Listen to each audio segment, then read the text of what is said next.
Now, of the books that you've written so far, which one do you think has had the most impact on readers? I think The Five Dysfunctions of a Team. I mean, it's had by far the most sales, sold over 1 million copies, and I think it's just because it resonates with people. What I didn't realize is that it would resonate with people beyond business. I mean, it's written about a woman who comes out of retirement to take over a technology company. And I live here in the San Francisco Bay Area. So that's kind of what I know about.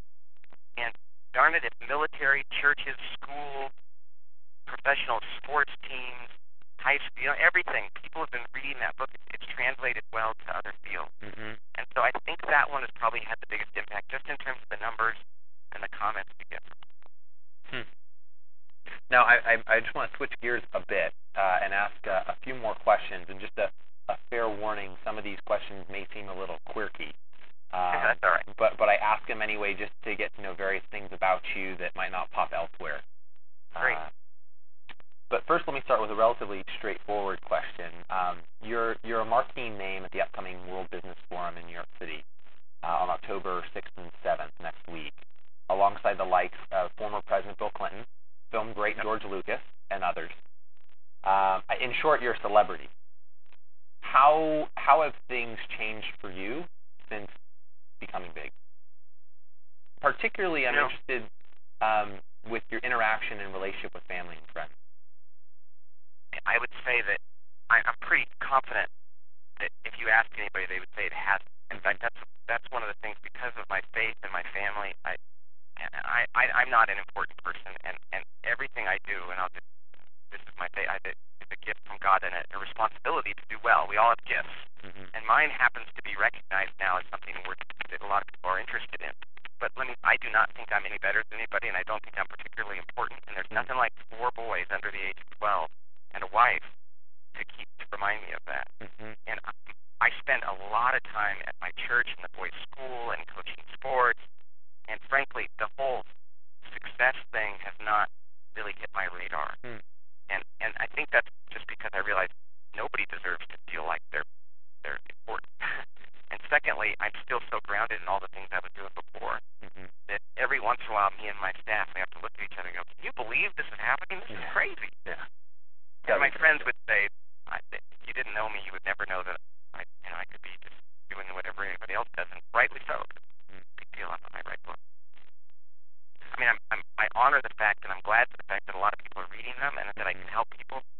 But it doesn't make me anything but the same guy that grew up in Bakersfield, California, and went to the same high school you did. That's right. Now, if you had to, I think I might know the answer to this, but if you could only have one of the following, which would you choose? Money, fame, power, or love? Oh, yeah, love. In fact, I don't want the other thing. Yeah. Is that right? I mean, and I say that because I want to send my kids to college, and I don't want to have to worry about money. But most wealthy people I know are very unhappy.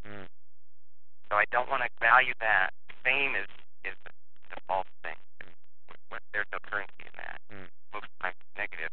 Power, I mean, I definitely don't want that. I think my happiness is when I surrender myself completely to God and to others. So love is the only one that I even am interested in. And I mean that very sincerely. I can tell. Now, did you have brothers and sisters growing up? Yeah, I have an older brother, a year older than me, and then a sister who's 5 years younger. Okay. And now, what do they do? Just to give us a broader sense of your family life.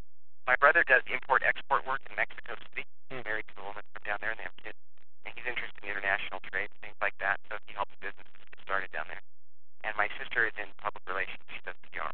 And in fact, finally now she does our PR. For years we've used other people, and then we finally just said, my sister would probably be good at this. But she has her own PR firm. And how is that mixing the family and business? I know some people who would consider those in their family to be very qualified, but won't actually take that step.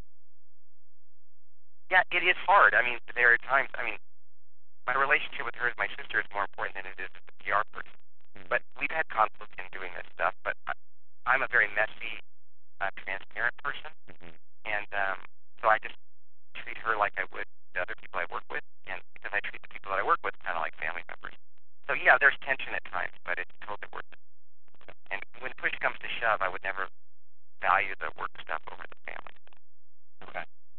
Now this may seem like a silly question, but I've always been intrigued to hear who roomed with who before they were big, or any other kind of quirky things about folks before they were big. For example, Al Gore roomed with Tommy Lee Jones at Harvard. Jon Stewart roomed with Congressman out of New York, Anthony Weiner. Do you happen to have any connection to an A-lister that not many people may know about or might find interesting? Gosh.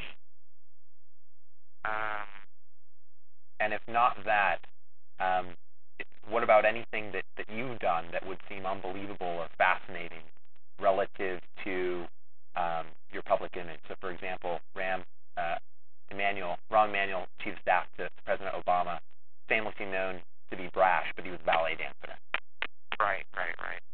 You know, I think that maybe one of the interesting things that I happen to have, and in fact, when you called me, I was writing an article about this.